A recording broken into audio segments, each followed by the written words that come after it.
অনেক দিন পরে এই মাছটা নিয়ে আসছিল, তো আমাদের তেমন একটা এই মাছটা খাওয়া হয় না। তো ফ্রেশ ছিল আর একবারে ছিল মাছগুলো, সুন্দর ছিল চকচকা, এই জন্য আর কি মাছগুলো নিয়ে আসা হয়েছিল। তো আপনারা কি নামে পরিচিত এই মাছটার সাথে অবশ্য বলবেন। তো আমাদের বরিশালে হচ্ছে গিয়ে এটাকে সরপুঁটি মাছ বলে, দেশি পুঁটি একটার, এটাকে হচ্ছে গিয়ে চাইনিজ পুঁটি বা সরপুঁটি। তো আপনারা কি বলেন এই মাছটাকে অবশ্য জানাবেন। হ্যালো এভরিওয়ান, আসসালামু আলাইকুম। আশা করি সবাই ভালো আছেন, আমিও ভালো আছি।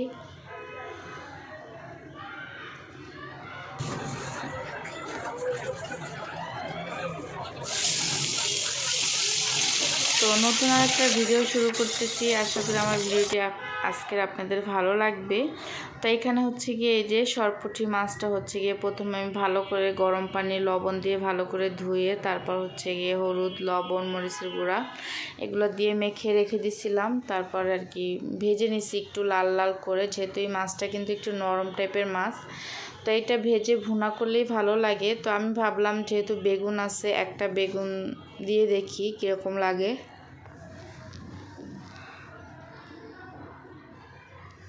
তো একটা বেগুন দিয়ে আমি হচ্ছে গিয়ে রান্না করব, সাথে একটু আলুও দিছিলাম আমি।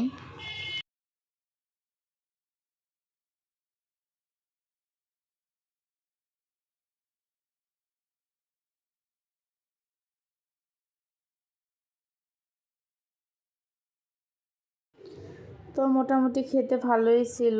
তো এখানে হচ্ছে গিয়ে আমি মাছ ভেজে তারপর হচ্ছে গিয়ে মশলা কষিয়ে আলুর সাথে কষিয়ে নিয়েছিলাম। তারপর ঝোলের পানি দিয়ে দিছিলাম। এখন যখন বলক আসছে তখন কিন্তু আমি মাছগুলো দিয়ে দিছি। মাছগুলো দেওয়ার কিছুক্ষণ পরে বেগুনটা যেহেতু নরম আরও ভেজে রেখেছি, তো অনেকক্ষণ পরে আর কি নামানোর 5 মিনিট আগে আর কি বেগুনটা দিলাম যাতে ভেঙে না যায়।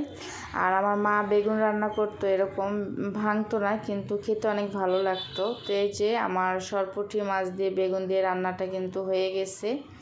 তো আপনারা এভাবে কখনো রান্না করেছেন কি না অবশ্যই কমেন্টে জানাবেন। তো একটু জিরা বাটা দিয়ে দিচ্ছি, এখন নামানোর আগে একটু ধনিয়া পাতা দিয়ে নামাই নিব। তো মাশাআল্লাহ কালারটা কিন্তু অনেক সুন্দর হয়েছে।